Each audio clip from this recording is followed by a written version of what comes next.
Fala aí, pessoal, meu nome é Marcos Paulo Andrade Bianchini, sou pós-doutorando em Direito pela Universidade FUMEC em Belo Horizonte, Minas Gerais, sou doutor em Meio Ambiente e Desenvolvimento Regional pela Uniderp em Campo Grande, Mato Grosso do Sul, sou mestre em Direito pela Universidade FUMEC, também aqui em Belo Horizonte, Minas Gerais, sou especialista em Direito Penal, Processo Penal, em Direito Constitucional e Direito Civil Contemporâneo e sou advogado militante. Um prazer muito grande participar do 26º Encontro de Atividades Científicas que é produzida pelo estrito senso da Cogna, e nós estamos aqui para contribuir sobre o direito penal ambiental no que diz respeito à responsabilidade penal da pessoa jurídica nos crimes ambientais, e nós vamos utilizar como corte o rompimento da barragem de Brumadinho e também de Mariana, aqui no contexto do meu estado, o estado de Minas Gerais. Então, convido vocês para acompanharem essa palestra comigo. No final da palestra, vocês respondem as perguntas e vão receber aí um certificado de participação de ouvinte aqui dessa palestra, que é uma palestra do curso de Direito, e você deve lançar depois essa participação tanto no evento quanto no congresso, submissões dos resumos expandidos no seu currículo Lattes, que é muito importante para a sua carreira profissional e a sua carreira acadêmica. Então convido todos para acompanhar aqui.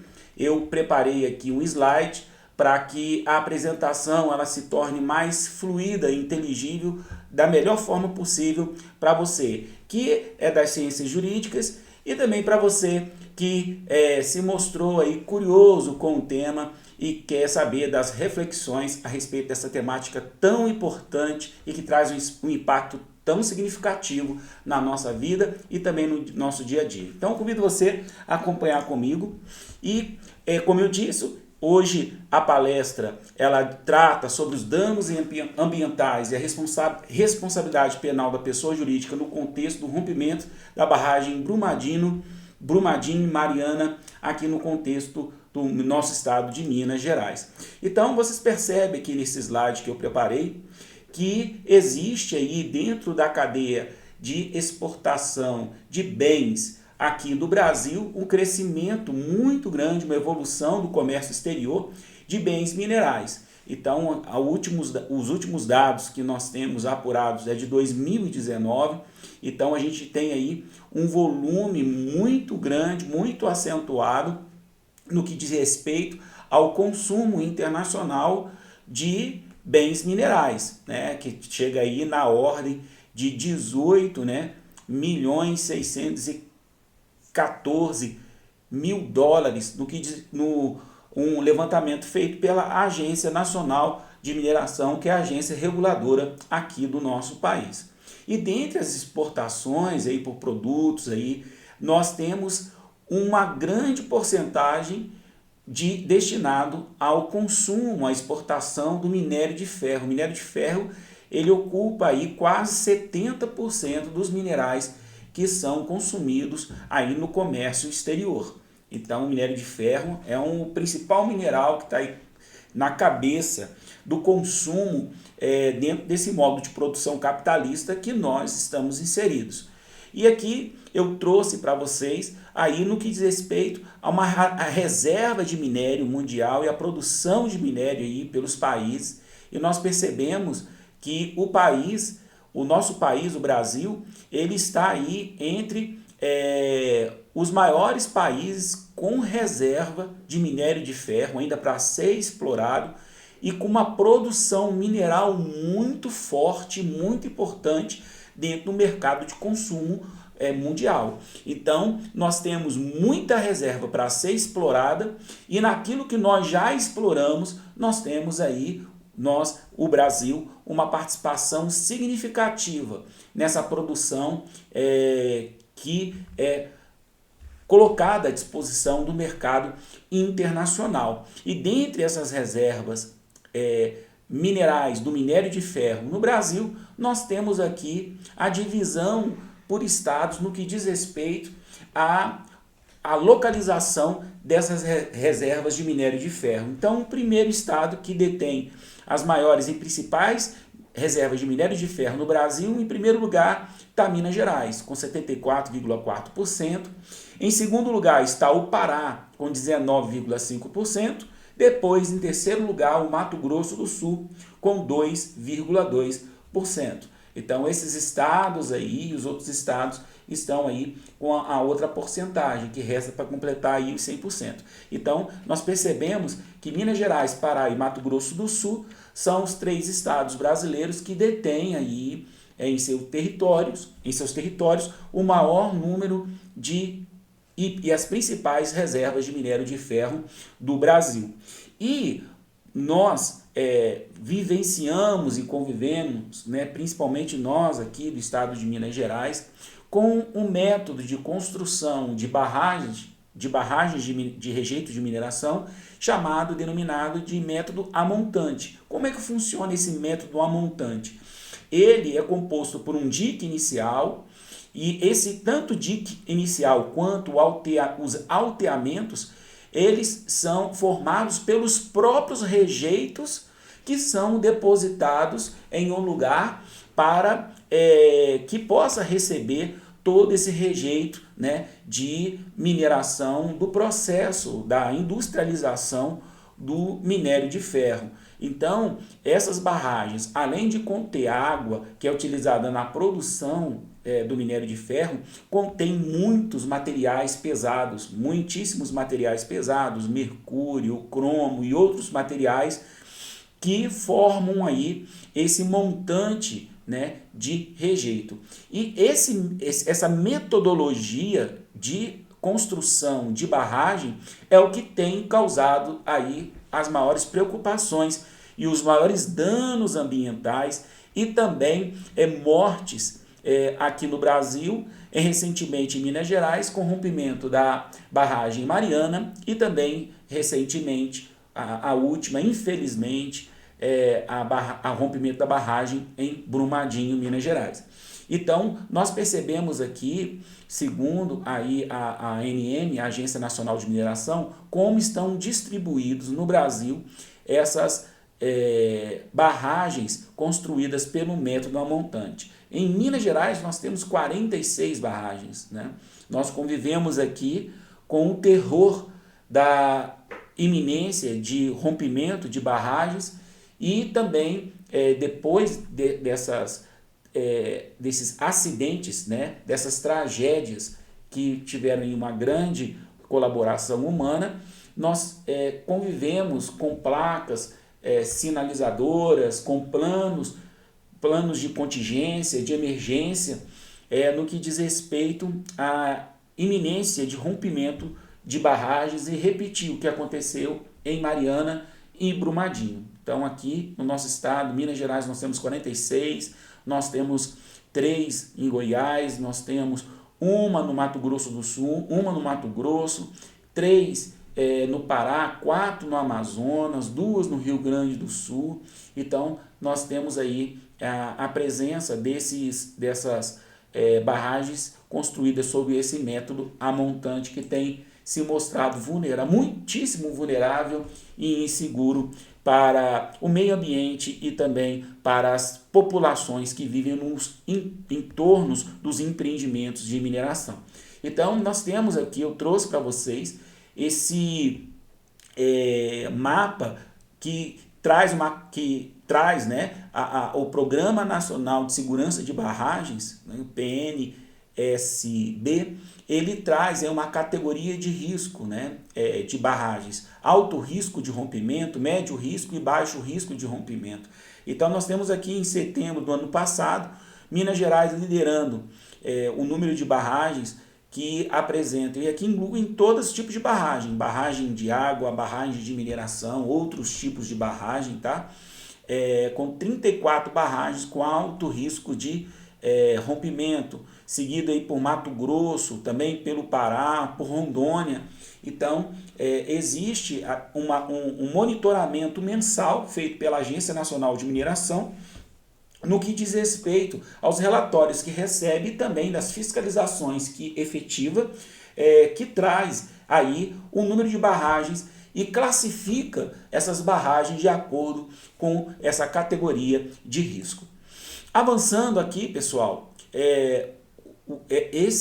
essa palestra é fruto da tese de doutoramento que eu apresentei e defendi, graças a Deus, com sucesso, lá no programa de pós-graduação em Meio Ambiente e Desenvolvimento Regional da nossa Uniderp, a Anhanguera Uniderp, em Mato Grosso do Sul, Campo Grande, Mato Grosso do Sul, e lá estuda o bioma Pantanal e o Cerrado, né? Então, eu fiz uma interface entre as singularidades do estado onde eu estou, onde eu moro, onde eu desenvolvi o meu projeto de pesquisa, utilizando ele como modelo para ser aplicado em todo território nacional no que diz respeito à grande mineração, em especial como se dá a responsabilização e o sancionamento da pessoa jurídica por danos ambientais no que diz respeito aos crimes ambientais afetos à mineração. Então eu fiz uma interface entre as realidades que nós vivenciamos em Minas Gerais e a realidade que se vivencia no Pantanal. Então, dentro dessas singularidades, essa interface, eu pude compreender que lá no Mato Grosso do Sul possui a terceira maior reserva de minério de ferro do Brasil, como nós já vimos nos slides anteriores. Existem 77 barragens monitoradas lá no Mato Grosso, que envolve agora a região do bioma Pantanal, sendo que 8 com risco alto de rompimento, 46 com risco médio, 23 com risco baixo, ocupando aí no ranking nacional o segundo lugar no Brasil com o maior número de barragens em risco, ficando atrás somente de Minas Gerais e superando inclusive o Pará. Então, isso demonstra a preocupação de um bioma muito peculiar e único no mundo, que é o bioma Pantanal. Tá? O Mato Grosso e o Mato Grosso do Sul possui cada uma barragem de rejeito de mineração utilizando o método A montante, que que é o mesmo método de construção de barragem a montante utilizado em Brumadinho e em Mariana. E aqui eu trouxe, existe a barragem de mineração chamada Barragem do Gregório, lá em Corumbá, Mato Grosso do Sul, fica a 22 quilômetros do Rio Paraguai, né, e a 20 quilômetros das planícies alagadas lá de Corumbá, lá do bioma Pantanal. Então, um rompimento de uma barragem a montante que tem lá no Mato Grosso, lá em Corumbá, traria aí um prejuízo, um dano ambiental incalculável para o bioma pantaneiro, né? Então, isso para mostrar a pertinência da pesquisa, justificar o objeto que eu elegi para a pesquisa, né? E trazer essas reflexões e inquietações no que diz respeito à responsabilidade penal da pessoa jurídica, principalmente aquelas que desempenham atividades potencialmente poluidoras no que diz respeito à exploração da grande mineração. Então, eu trouxe aqui para vocês, pessoal, uma imagem, uma coisa horrorosa, né? Da barragem que rompeu aqui em Brumadinho. Eu estou aqui em Belo Horizonte, tá? Eu moro aqui em Belo Horizonte, estou aqui, trabalho aqui, atuo aqui como advogado e também como professor, coordenador do curso de Direito aqui da nossa Anhanguera, em Belo Horizonte, Minas Gerais, unidade Antônio Carlos, e Brumadinho fica a 1 hora no máximo aqui de onde eu moro e onde eu desempenho minhas atividades profissionais. Então, Brumadinho está aqui na região metropolitana de Belo Horizonte e vocês percebem aqui que coisa horrorosa. Então, só para vocês terem ideia, e aqui eu coloquei até para que vocês tenham ideia da dimensão, porque olhando a foto assim, pensa que é um empreendimento pequeno, ocupa uma pequena área. Mas olha aqui, isso aqui são galpões aqui embaixo, olha. Isso aqui são galpões. E infelizmente aqui existe objeto para inúmeras teses, dissertações, né? Porque esses galpões aqui, eu acredito que todos receberam informação, foi noticiado demais essa tragédia ambiental e humanitária também, né? Mas esses galpões aqui eram era o refeitório onde os trabalhadores, né, da Vale e os terceirizados faziam as refeições. E detalhe, essa barragem rompeu no meu dia, na hora do almoço, numa segunda-feira, coisa absurda. Tanto lugar para construir refeitório, construiu no pé de uma barragem horrorosa dessa. Então isso aqui é loucura, tá? Isso aí mostrou aí a vulnerabilidade das escolhas que são realizadas dentro das hierarquias das corporações. Então isso aqui são galpões enormes. Agora, olha só, dentro aqui de uma proporção, né? Olha o tamanho dessa barragem. E quantidade de rejeito e líquido que tem aqui, né? E lembrando que essa construção a montante, existe um dique inicial que foi construído pelos próprios rejeitos e eles vão se alteando, né? O nome desses degraus aqui é chamado alteamento, e esse alteamento é feito com os rejeitos que sobram aqui da produção do minério de ferro, né? E aqui existe toda a sorte, tipo de materiais pesados que trazem danos não somente para a vida humana, mas também traz dano a toda a biodiversidade. Então, nós temos aí só para ilustrar, para vocês se contextualizarem. Então, o rompimento dessa barragem, né? Olha aqui os galpões que eu mostrei para vocês. Aqui não dá para ver porque existem muitas pessoas correndo, caminhões gigantes transitando, tentando fugir dessa lama, dessa onda, dessa avalanche, uma energia excomunal que foi produzida por esse rompimento, né? Mas que tiveram aí as vidas ceifadas. 270 pessoas morreram, né? No dia 25 de janeiro de 2019. Esse rompimento trouxe danos à fauna, destruição de inúmeros espécimes com emprego de método capaz de provocar destruição em massa, trouxe dano à flora, uma destruição e danificação de florestas consideradas de preservação permanente do bioma Mata Atlântica, e houve a poluição hídrica do rio Paruapeba. Tá? E o que mais assim, nos chama a atenção é que tanto a empresa chamada Vale, quanto a empresa Tuxud, mais 14 pessoas naturais, gestores das pessoas jurídicas e responsáveis pela segurança da barragem, eles foram denunciados pelo Ministério Público do Estado de Minas Gerais, né, para responder pelos crimes ambientais, pelos homicídios que aconteceram, né, pelos danos ao meio ambiente, danos a comunidades tradicionais que foram impactadas, poluição hídrica do rio Paruapeba, que servia para a captação de grande parte da água que é consumida na região metropolitana de Belo Horizonte. Então, a responsabilidade penal pesou sobre 2 pessoas jurídicas e 14 pessoas naturais. E o que mais chamou a atenção e chama a atenção até hoje é que o rompimento da barragem Brumadinho em 2019, janeiro de 2019, aconteceu 4 anos após o rompimento da barragem em Mariana. Houve uma morte, um número de mortes reduzido, mas para nós não existe essa questão, uma vida humana vale muito, né? Assim como a biodiversidade também, mas enquanto Brumadinho teve um impacto no número de mortes grande, 270 pessoas, que aqui, inclusive, em Minas Gerais, os bombeiros do estado de Minas Gerais chamam essas pessoas de joias, né? Porque muitas ficaram perdidas e eles, até a presente data, no dia 8 de outubro de 2023, buscam aí essas joias junto a esse mar de lama que se formou, né? Então, voltando ao rompimento da barragem em Mariana, houve a morte de 19 pessoas, danos à fauna e à flora, mas os danos ambientais lá em Mariana foram assim gigantescos, né?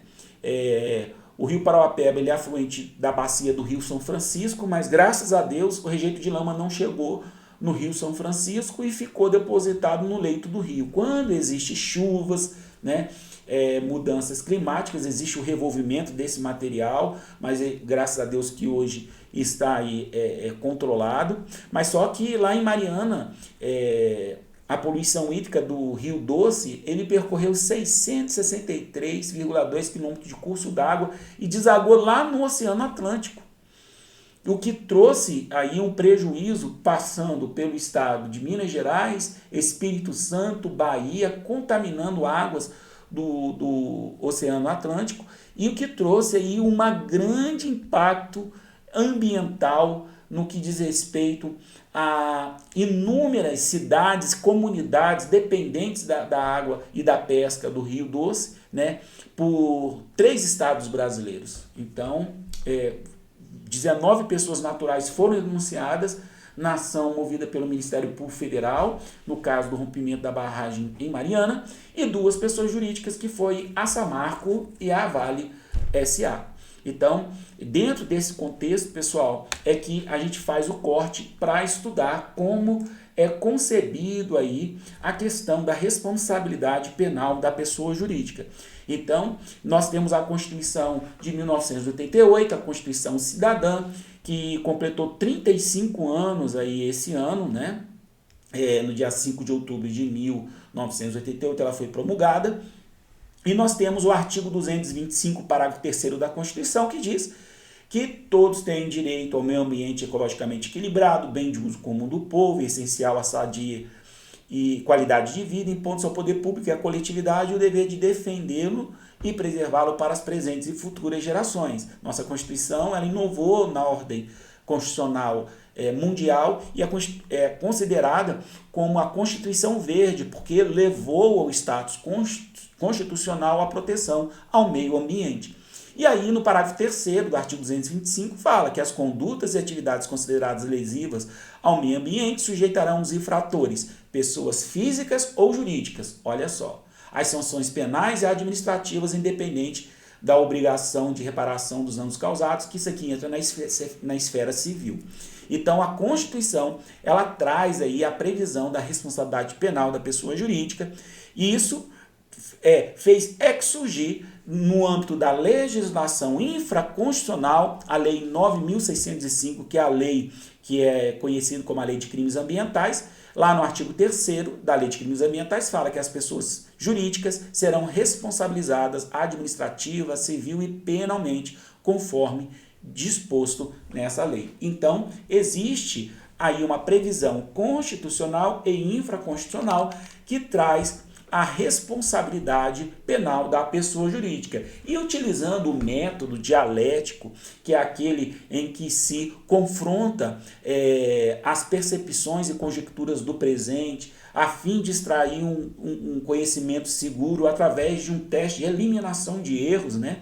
Onde se tem uma tese e tem uma antítese e fazer surgir daí uma síntese a fim de discutir a responsabilidade penal da pessoa jurídica dentro de um contexto em possíveis acidentes futuros que podem acontecer no âmbito da mineração, como aconteceu em Brumadinho e Mariana. Nós estamos aqui discutindo se é possível ou não, se é simbólica essa previsão constitucional, infraconstitucional de responsabilidade da pessoa jurídica ou se traz eficácia e efetividade da norma. Então, essa aí é a nossa discussão e nós vamos chegar aí na conclusão juntos, né, daqui a pouco, mas partiu-se da hipótese de que essa previsão de responsabilidade penal da pessoa jurídica é uma legislação simbólica que não traz nenhum tipo de segurança, eficácia, tutela de bem jurídico no que diz respeito a crimes ambientais praticados por pessoas jurídicas. Em primeiro lugar, eu fiz um corte das teorias que versam sobre a pessoa jurídica e para isso eu tive que recorrer do direito civil, do direito empresarial, né, apesar de militar no direito público, no direito ambiental, no direito penal e processual penal, para entender quais são as teorias que construíram o conceito de pessoa jurídica. A primeira teoria foi a teoria da ficção, que foi cunhada por Savigny, e Savigny, ele disse que a pessoa jurídica ela é criada, é concebida a partir da mente humana. Então, a teoria da ficção é uma pessoa, a pessoa jurídica é uma pessoa que exerce é uma pessoa que existe dentro de uma ficção jurídica criada pelo direito, criada pelo homem, a fim de que essa pessoa ficta ela seja dotada de personalidade jurídica. Essa personalidade jurídica diz respeito a ser sujeito de deveres e também de obrigações. Contrair obrigações, ser sujeito de deveres e também de direitos. Então, essa é a primeira teoria. E segundo essa teoria, dentro dessa teoria, Feuerbach, ele já dizia, né, existe um jargão criado por Feuerbach que fala que a pessoa jurídica não comete crimes. Se ela é uma pessoa ficta, essa pessoa ficta, ela não tem gerência e personalidade no mundo no que diz respeito à responsabilidade penal, capaz de ser atribuída a ela personalidade no âmbito da responsabilidade penal, a fim de também de cumprir e se tornar exequível o cumprimento de uma pena privativa de liberdade, por exemplo, né? Então, essa teoria da ficção ela foi superada pela teoria da negativista, que foi cunhada por Ehring. E Ehring falou que a pessoa jurídica não existe essa questão de ficção jurídica, e Ehring e Savigny existe essa dialeticidade histórica entre eles, várias teorias, né? E ele diz que, dentro da teoria negativista, que a pessoa jurídica não possui nenhum atributo de personalidade. Depois tem a teoria da instituição. A teoria da instituição fala que existe uma hierarquia, uma estrutura hierárquica em que os indivíduos que compõem essa estrutura hierárquica dentro da instituição, dentro da pessoa jurídica, eles tomam decisões, eles exprimem as suas vontades por meio da pessoa jurídica. Ou seja, a pessoa jurídica seria uma longa manus dos indivíduos, dos sujeitos, das pessoas que comandam ela dentro dessa estrutura hierárquica, né? E por fim, tem a teoria da realidade técnica, que fala, que partindo até do conceito de Hans Kelsen, né, o positivista, o famoso positivista do direito, Hans Kelsen, na sua teoria pura, ele fala o seguinte: olha, tanto a pessoa natural, que erroneamente, né, falam pessoa física, mas pessoa física, pessoa para fins de tributo, tá? Dentro lá da lógica tributária da Receita Federal. No Código Civil, quando se fala de teoria da capacidade, nós falamos pessoas naturais e pessoas jurídicas, beleza? Então, Hans Kelsen fala que tanto a pessoa natural quanto a pessoa jurídica, ela são criações da norma jurídica. E se a norma criou, independente se for gente, se não for, né, é sujeito de direitos e obrigações e pode aí ter a responsabilidade penal decretada pela norma, né? Então, é a teoria da realidade técnica que fala a respeito disso, né? Então, hoje, no ordenamento jurídico brasileiro, concebe-se aí a teoria da realidade técnica, né, como a teoria prevalente que explica aí, que busca explicar a personalidade da pessoa jurídica, e nós temos aí que a pessoa jurídica no ordenamento jurídico brasileiro, ela é distinta tanto no que diz respeito à pessoa dos sócios que a compõem, é uma pessoa distinta da figura dos sócios que a compõem, que integram ela, né? E também tem aí uma autonomia patrimonial em relação a esses sócios também. Então, personalidade e autonomia patrimonial distinta dos sócios que a compõem. Então, essa é a teoria que é utilizada no Brasil. Isso aí traz algumas dificuldades para o direito penal, né, para não chamar de impossibilidades.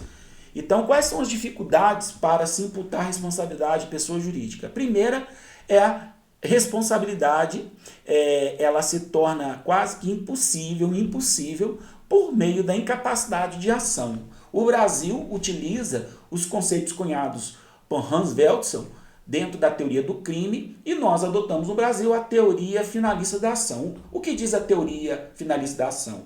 Que a ação é toda a vontade humana externalizada, destinada, direcionada a uma finalidade. Então, a primeira grande dificuldade que existe em associar, buscar um fundamento teórico para a aplicação da responsabilidade penal da pessoa jurídica no Brasil, primeiro é a teoria finalista da ação, que o Código Penal brasileiro adota na teoria do crime. É uma ação humana direcionada a uma finalidade. Então, pessoa jurídica não tem capacidade de ação dentro do conceito de dolo e culpa. Lá no artigo 18, inciso 1 e 2 do Código Penal, nós vemos consciência e vontade para se produzir um resultado. A gente vê essa incapacidade de ação dentro da pessoa jurídica e também a dificuldade da pessoa jurídica responder por crimes culposos. Crimes culposos, segundo o artigo 18, inciso 2 do Código Penal, é quando se produz o resultado por imprudência, negligência e imperícia. Então, a pessoa jurídica atuar de uma forma imprudente, imperita, negligente, violando o devido dever de cuidado, e tem outra coisa também que traz um confronto com a sistemática da Lei de Crimes Ambientais, é que todos os crimes da Lei de Crimes Ambientais, todos os crimes tipificados lá, traz a previsão somente do crime na modalidade dolosa e não na modalidade culposa.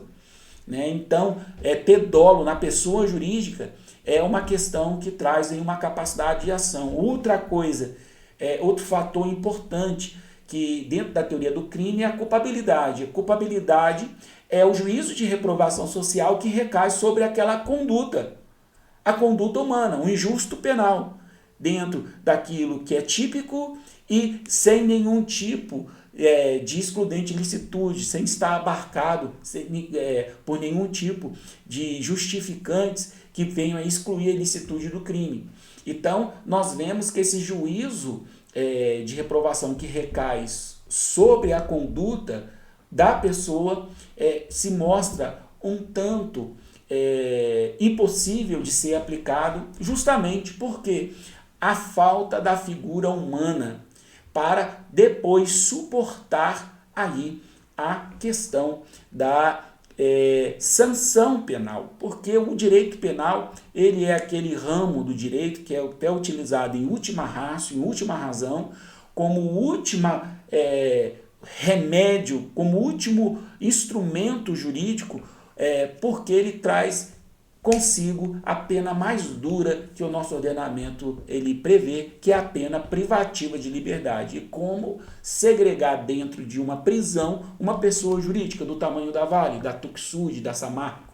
Então, isso traz aí essas dificuldades. O princípio da personalidade da pena diz respeito que a pena não passará da pessoa do condenado, mas tudo bem, quem tomou as decisões que levaram a pessoa jurídica a atuar daquela forma? Então, as decisões, a conduta foram dos seres humanos e é a pessoa jurídica que suporta aí, em tese, a sanção, a reprovação, né? Então, a gente tem aí uma questão do princípio da personalidade e também nós temos aí uma dificuldade muito grande, gigantesca, no que diz respeito à natureza das penas aplicadas às pessoas jurídicas. Dentro do artigo 8º da Lei de Crimes Ambientais, fala que as penas aplicáveis às pessoas jurídicas são prestação de serviço à comunidade.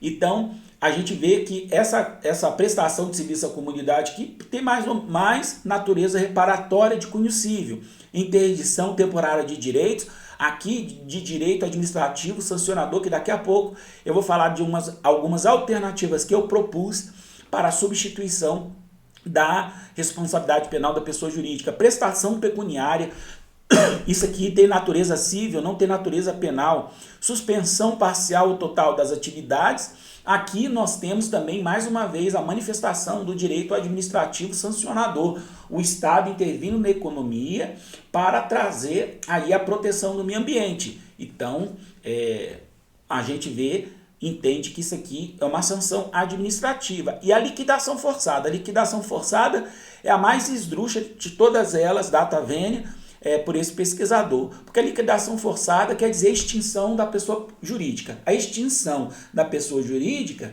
equivale à morte da pessoa natural. E a morte da pessoa natural, ela é literalmente uma causa extintiva de punibilidade, lá pelo Código Penal. A morte do agente extingue a punibilidade. Então, eu falo que existe responsabilidade penal, punibilidade para pessoa jurídica, e depois fala aqui de uma causa distintiva de punibilidade com a liquidação forçada. Então, eu crio um arcabouço constitucional, artigo 225, parágrafo 3º da Constituição, que nós vimos, que traz a previsão da pessoa jurídica. Eu crio um arcabouço infraconstitucional, artigo 3º da Lei 9.605 de 98, que fala a respeito dos crimes ambientais, que traz na pena a liquidação forçada, que é a morte do agente, que equivale a uma das causas extintivas de punibilidade. Então isso aqui é um absurdo, tá, pessoal? Outra coisa também que eu fiz um estudo, né, e trago aqui para vocês, é as penas impostas às pessoas naturais, né? Dentre os crimes, que são 42 crimes tipificados na Lei de Crimes Ambientais, em razão da responsabilidade penal das pessoas naturais, né? Dos 42, 3 cabem penas restritivas de direitos, se forem condenados. 20 cabe transação penal, porque está no âmbito dos juizados especiais criminais da Lei 9.099 de 95. 19 podem ser tratados no âmbito do artigo 28A do Código de Processo Penal, que teve aquela alteração lá do pacote anticrimes, que trouxe a figura do acordo de não persecução penal. Me perdoem, pessoal, 42 deles cabem a acordo de não persecução penal, lá do artigo 28A do Código de Processo Penal, que foi introduzido pelo pacote anticrimes, e 19 deles ainda no juizado especial, no que diz respeito à suspensão condicional do processo por ter a pena de até um ano, cabem 19 dos crimes tipificados, cabe suspensão condicional do processo. Então, a gente vê tanto que a responsabilidade penal da pessoa jurídica ela é legislação simbólica em razão das espécies de penas aplicadas de naturezas cíveis e também do direito administrativo sancionador, e até para as pessoas naturais nós percebemos aí um quanto de pena bastante insignificante, o que traz uma desproteção do bem jurídico ambiental, que é um bem jurídico difuso, que traz um impacto aí a todos, né? Então, eu fiz essa análise e até convido depois os colegas a buscarem pelo meu nome aí no Google, nos buscadores da internet, que os colegas terão acesso aí à minha tese e às conclusões que levaram aí, os fundamentos que levaram a essas conclusões, tá? Eu trouxe essa questão da legislação simbólica, que fala a respeito da eficácia da norma, a respeito da eficiência da norma, a própria legislação simbólica, que é a falta de meios físicos e jurídicos para a concretização da sanção penal, e os efeitos da legislação simbólica é que, se me faltam meios jurídicos e físicos para cumprir e impor, né, aplicar a responsabilidade penal da pessoa jurídica, não tem o meio físico, não tem o meio jurídico. Me falta fundamento, personalidade, a teoria da ação, a questão da incapacidade da ação da pessoa jurídica, da intranscendência da pena, da personalidade da pena, né? A própria natureza das penas que são aplicadas, não traz previsão de pena privativa de liberdade para a pessoa jurídica, porque seria até uma aberração, né? Mas qual que é o principal problema disso tudo? É que existe no imaginário da sociedade de que o direito penal ele é o direito mais duro, e realmente é. Mas o grande problema é que quando se começa a aplicar o direito penal para resolver os problemas sociais, quando se aplica o direito penal para tudo, ele acaba não protegendo nada. Então, imagina-se na sociedade, principalmente na legislação álibi, que é uma legislação simbólica, onde, principalmente nas promessas de campanha, fala, nós vamos criminalizar tal conduta, aquela outra conduta e tal, utilizando o direito penal como remédio para todos os males da sociedade, né? Quando se faz isso, e quando isso acontece, como aconteceu com a responsabilidade penal da pessoa jurídica, existe uma filiação inconsciente da sociedade, achando que se o direito penal está protegendo aquele bem jurídico, pronto, o problema está resolvido. Aí acabam as discussões a respeito daquele tema e parte-se para outras. Haja vista que a vida na sociedade odierna é uma vida hipercomplexa, né? Então, qual que é o efeito negativo da legislação simbólica quando se aplicando aqui, no nosso caso, da responsabilidade penal da pessoa jurídica nos crimes ambientais? É que existe uma dissimulação, uma cortina de fumaça de que o problema foi resolvido, que serve de empecilho para buscar proteção eficaz e eficiente para o meio ambiente, né? Então acabam-se as discussões, fala, pronto, o direito penal está tomando conta e a gente tem um problema resolvido. E não é isso que acontece, infelizmente. E prova disso, né, foi literalmente 2015 Mariana, com um dano ambiental catastrófico, horroroso, e depois de 4 anos Brumadinho. E existem aí outras barragens na iminência de romper, que traz aí uma grande preocupação para todos nós, tá? E aí eu fiz uma análise da jurisprudência do STJ, Superior Tribunal de Justiça, que é a Suprema Corte da Legislação Infraconstitucional, então toda a legislação federal é o STJ, que traz pacificação do tema, e também análise da jurisprudência do Supremo Tribunal Federal, que é a Suprema Corte da Legislação Constitucional, tá? Que traz a pacificação, que é guardião inclusive também tem essa competência constitucional de guardião da Constituição.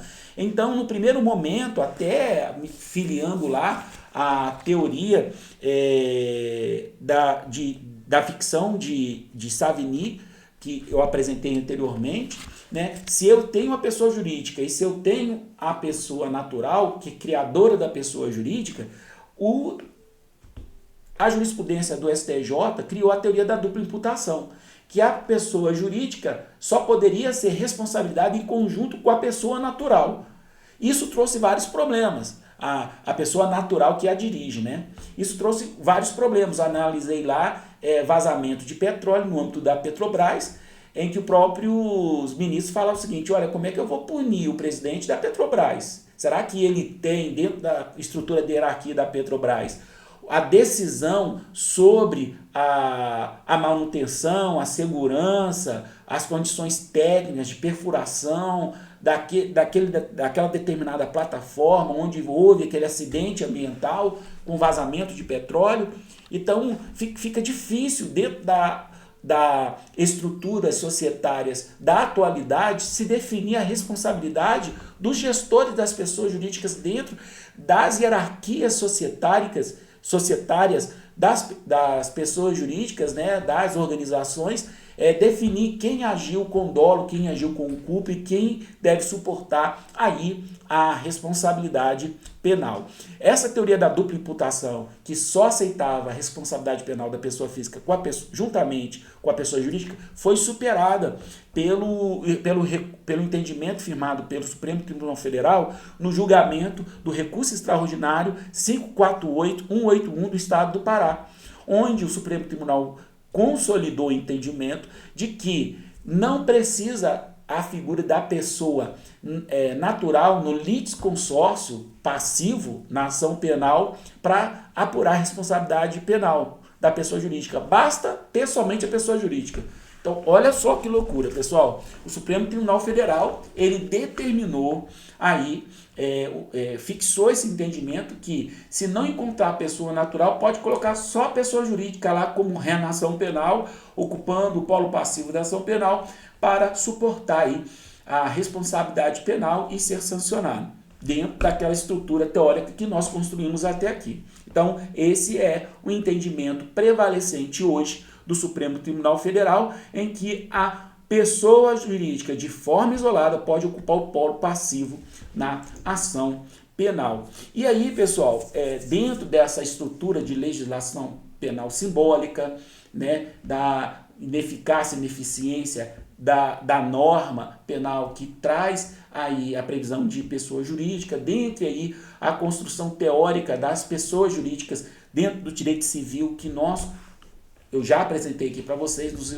slides anteriores, eu propus o direito de intervenção de Hasselmann. Hasselmann é um penalista alemão que fala muito a respeito da legislação penal simbólica, e ele traz uma alternativa, em especial, para questões de direito difuso, como é o direito ambiental, o meio ambiente, que é um direito que diz respeito a todos, né? Como meios alternativos para não se utilizar o direito penal de uma forma simbólica, onde se perde tanto o meio ambiente em proteção e também perde-se o direito penal em reputação, né? Então ele traz essa criação do direito de intervenção, e eu, dentro do ordenamento jurídico brasileiro, das instituições, os institutos brasileiros existentes, eu busquei aí pelo menos 3 institutos jurídicos que correspondem, que respaldam a teoria alemã, criada por Hasselmann, do direito de intervenção. E o primeiro é o Acordo Regional sobre Acesso à Informação, Participação Pública e Acesso à Justiça em Assuntos Ambientais na América Latina e no Caribe, que foi celebrado na cidade de Escazú, na Costa Rica, que é conhecido como Acordo de Escazú, ou seja, participação popular mediante informação, proteção de ambientalistas, e aí utilizando uma teoria dentro do direito, que é a teoria neo-institucionalista do direito. E depois o direito administrativo sancionador, que nós temos essa estrutura no Brasil, e a tutela inibitória do Código de Processo Civil. Então, esse Acordo de Escazú, meus amigos, ele está pendente, inclusive, de adesão do país, né? Nós tivemos aí no governo anterior, não teve nenhum tipo de assinatura, o Brasil não participou do Acordo de Escazú, e hoje, né, existe esse resgate à proteção ambiental, e o Acordo de Escazú dentro lá da Rio 92, né, da Eco 92 e também da Agenda 2030, nós temos aí os 17 Objetivos de Desenvolvimento Sustentável, e esse Acordo de Escazú diz respeito aos Objetivos 16 e 17, né? Paz, justiça, instituições fortes e parcerias em prol das metas para alcançar aquilo que é sustentável, dentro daquele 3 pilares: aquilo que é economicamente viável, que é aquilo que seja sustentável e que haja governança ambiental. Então, o Acordo de Escazú é uma forma, né? E nós utilizamos aí, podemos utilizar como um marco procedimental, processualizado para a tomada de decisões ambientais, a teoria neo-institucionalista está aqui no processo, mas o professor Rosemiro Leal, que é o professor de processo aqui da PUC Minas, ele criador dessa teoria, né? Ele já não chama mais teoria neo-institucionalista do processo, mas teoria neo-institucionalista do direito. Até os amigos me perdoem aí essa falta de atualização, mas também essa atualização ela é recentíssima, tá bom? E ele utiliza a teoria do conhecimento objetivo de Karl Popper.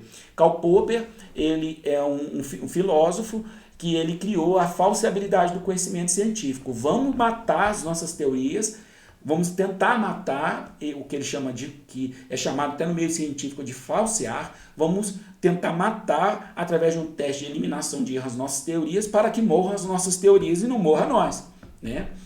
E vamos eleger a teoria que se mostrou mais resistente ao teste de eliminação de erros, né? A gente elege aquela teoria e ela vai ficar vigorando até vir uma outra teoria que se mostre mais forte aos testes de eliminação de erro, né? Não que seja melhor, mas seja mais forte. E aí, através de um debate democrático, onde o processo não é instrumento da jurisdição, o processo ele é uma instituição democrática, instrumentadora e legitimadora, seja da atividade legislativa, administrativa ou jurisdição, né? Onde existe aí o processo não confundindo com procedimento, mas procedimentos processualizados, onde dentro de um espaço linguístico é possível que o próprio homem, né, o próprio cidadão, ele possa atuar na base instituinte, na criação de normas, constituinte na interpretação das normas e constituída, né, que é a aplicação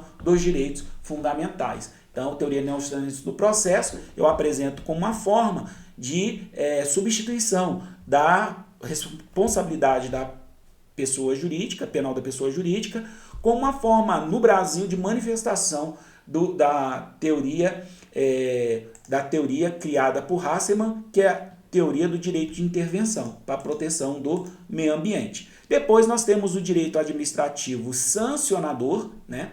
Nós temos o direito administrativo sancionador, que literalmente ele se manifesta quando o Estado ele fiscaliza, quando ele cria um arcabouço normativo no que diz respeito à exploração da economia, no nosso caso aqui em específico, no que diz respeito à utilização, né, a extração de recursos naturais minerais, em especial o minério de ferro, mas outros minerais também. Então nós temos visto que a legalidade, a administração pública, ela atua nos estribos da legalidade. Em 2010 foi criado o Programa Nacional de Segurança de Barragem, existe a necessidade de boletins mensais e semanais por meio de reportes no que diz respeito à condição da segurança das barragens, né? Que existem aí no Brasil, as barragens de mineração, que não são poucas, são muitas. Então, isso é tudo por meio das licenças, dos alvarás, das interdições, das intervenções, né? Então, o direito administrativo sancionador, ele atua dessa forma.